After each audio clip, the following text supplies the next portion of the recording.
महावितरणकडून गेल्या काही दिवसांपासून सहकारी पाणीपुरवठा संस्था आणि व्यक्तिगत कृषीपंपधारक शेतकऱ्यांच्या कृषीपंपांना योग्य दाबानं वीज पुरवठा होत नाही. त्यामुळे वेळेत पाणीपुरवठा न झाल्यानं शेतकऱ्यांच्या पिकांचं मोठ्या प्रमाणात नुकसान होतंय. कृषीपंपांना दिवसा 8 तास वीज मिळते, पण ती वीज कमी दाबानं आणि वरचेवर खंडित होऊन मिळत असल्यानं पिकांना फटका बसतोय. सध्या उन्हाचा तडाखा वाढतोय, त्यामुळं सर्वच कृषीपंपांना दिवसा अखंडित 8 तास वीज मिळावी. या 8 तासामध्ये जेवढा वेळ वीज जाईल तेवढा वेळ त्याच दिवशी वीज वाढवून मिळावी.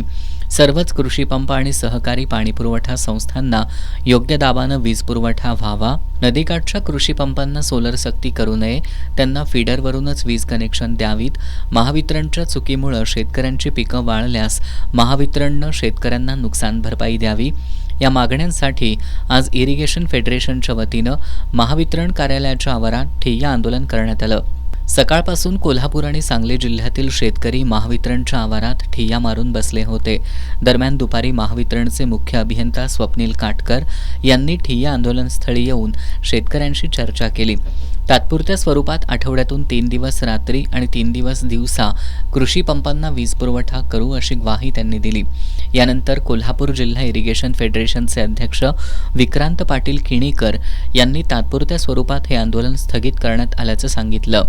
या आंदोलनात माजी आमदार संपतराव पवार पाटील, भारत पाटील भुयेकर, जिल्हा परिषद सदस्य राजेंद्र सूर्यवंशी, RG तांबे, विजय पाटील, चंद्रकांत पाटील पाडळीकर, JP लाड, बाबासाहेब देवकर, सुभाष शहापुरे, सखाराम चव्हाण, सचिन जमदाडे, बाहुबली पाटील यांच्यासह कोल्हापूर आणि सांगली जिल्ह्यातील शेतकरी सहभागी झाले होते.